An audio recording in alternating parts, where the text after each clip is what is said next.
स्वामी समर्थ. तर आज आहे संकष्टी चतुर्थी. तर तुम्हा सर्वांना माझ्याकडून संकष्टी चतुर्थीच्या खूप साऱ्या शुभेच्छा.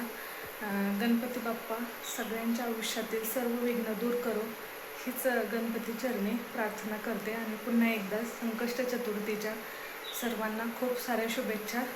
आज मेन म्हणजे जे 6 महिन्यातून मंगळी चतुर्थी येते, तर आज मंगळवारची चतुर्थी आहे. खूप शुभ असा दिवस आहे आज. देवाची देवपूजा वगैरे करून घेतली आणि आता मी चालले कामाला. 2 वाजले, जेवण वगैरे झालंय. छान असं आज ऊन पडलंय, आभाळ पण आहे पण जरा ऊन पडलंय. तब्येत जरा ठीक नाही त्यामुळे असे डोळे वगैरे सुजलेत. तर आज जेवणाला छान होतं. नुसता खिचडी भात बनवला होता, पण शेजारी पण दुसऱ्या मॅडम असतात तर होता त्यांचा टिफिन. तर छान असं जेवण झालंय. पाहू आज संध्याकाळी जर देवाने बोलवलं तर नक्कीच दर्शनासाठी जाईल, ते पण तुम्हाला दाखवेल. विचार येतो का आणि आपण कोणासाठी एवढे कष्ट करतोय, जर आपल्या जीवाला सुख नाही तर ह्या कष्ट करण्याला उपयोग तरी काय आहे. तर अशा खूप साऱ्या गोष्टी असतात की ज्या आपण सोशल मीडियासमोर व्यक्त होऊ शकत नाही. त्या खूप साऱ्या गोष्टी आपल्याला जीवाला भावणाऱ्या असतात. अशा गोष्टी असतात की ज्या आपण कोणापुढं व्यक्त पण होत नाही आहे. तर तसंच माझ्या बाबतीत पण काहीसं झालं आहे असतं, पण ते सगळं बाजूला ठेवून जगापुढं हसरा चेहरा समोर आणावा लागतो. कारण आपला जर वीक पॉईंट समोरच्याने ओळखला तर आपल्याला अजून दुःख देतात. त्यामुळं किती पण दुःख असेल तरी ते जगापुढं मी तरी व्यक्त होत नाही आहे. असं दाखवते की माझ्या लाईफमध्ये सगळं काही सुरळीत चालू आहे, पण प्रत्यक्षात पाहिलं तर असं काहीच नसतं आहे. तर खूप जास्त त्रास होत आहे. तर या जगात आपल्याला त्रास झाला तर आपण फक्त आपल्या आईकडे अशा गोष्टी व्यक्त करतो, तेव्हा आपलं मन कुठेतरी हलकं होतं. आता दुपारची ब्रेक आहे, तोपर्यंत बसले. आता आतमध्ये कामाला जावं लागेल. तर आता डायरेक्ट सुट्टी झाल्यावरच बोलेन मी.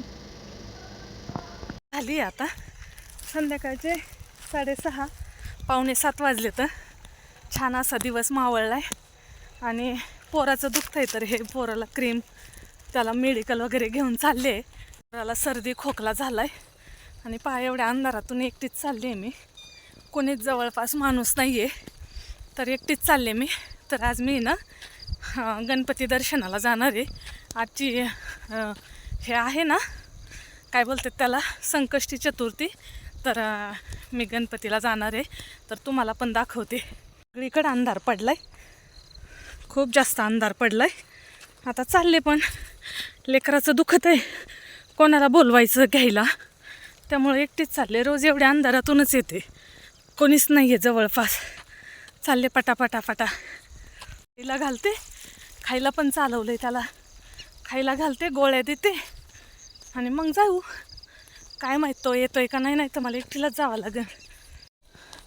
सगळे कर्तव्य पार पाडायचे म्हटलं ना खूप जास्त त्रास होतो, पण काही ऑप्शन नसतंय काही गोष्टी पुढं. तर सोडून द्यायच्या आणि पुढं चालायचं. तर असा रस्ता आहे, छान वातावरण झालं आहे. ह्या वातावरणातून जायला यायला तर आवडतं मला, पण खूप जास्त रात्र झाल्यावर ना कुठंतरी मनात भीती पण वाटते. पण एक विचार येतो, आपले स्वामी आहेत कायमस्वरूपी सोबत. जेव्हापासून स्वामी सेवेत आले ना, तर स्वामींनी ना आत्ता तरी काही नाही. रस्ता दिसतोय ना इथं पूर्ण गुडघे इतकाला गाळ होता. म्हणजे असं आहे ना, दिवसा पण चालायला ह्या रस्त्याने भीती वाटायची. पण मी यापेक्षा पण जास्त अंधार पडायचा पावसाळ्यात. गुडघे इतकाला चिखल होता, सगळं गवत होतं. आत्ता मुरुम टाकलाय, पण अशा रस्त्यातून मी एकटी यायचे. पण स्वामींनी मला कधी, माझी स्वामींनी साथ सोडली नाही. असं वाटायचं जसं स्वामी माझ्यासोबतच येतं.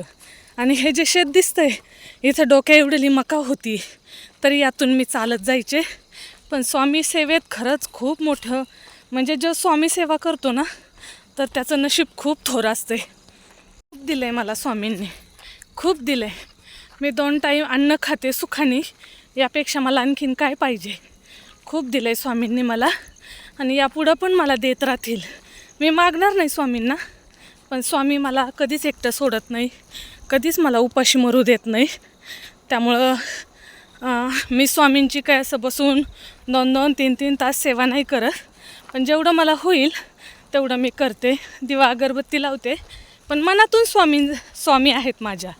खूप जास्त विश्वास आहे स्वामींवर, आणि इथून पुढे पण राहील. मी स्वामींची साथ कधी नाही सोडणार, म्हणजे स्वामींवर विश्वास ठेवणार आणि स्वामी तर माझी सोडतच नाही तर पटापटा चालले, कारण घरातलं पण आवरायचं आहे, जाताना दूध घेऊन जायचं आहे, खूप जास्त काम आहे इथं. तर आता पाहते काय काय होतं आहे ते. जाते मी आता आणि देवदर्शनाच्या तिथला पण थोडासा व्हिडिओ काढता आला तर काढते, कारण काम तर रोजच आहे आपल्याला. थोडंफार एखाद्या दिवशी औचित्य असते फक्त आज संकष्टी चतुर्थीचं. हा देवाचा कुठंतरी संकेत असतो की देवाने आपल्याला बोलवलं आहे तर जायलाच पाहिजे. त्यांनाच दूध घेऊन जाते म्हणजे परत यायचा त्रास नाही. पोराला खाऊ घालते आणि मग जाते.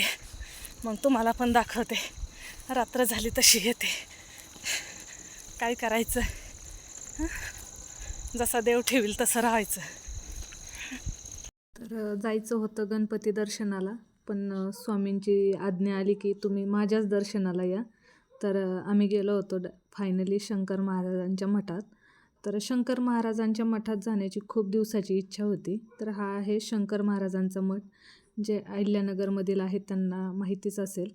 तर फायनली दर्शन झालं, खूप छान वाटलं. खूप दिवसाची इच्छा होती, आज पूर्ण झाली.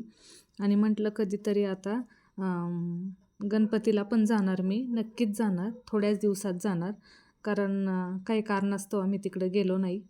तर फायनली मी घरी आले, मुलगा आणि मी. तर कसा वाटला तुम्हाला व्हिडिओ मला नक्कीच सांगा.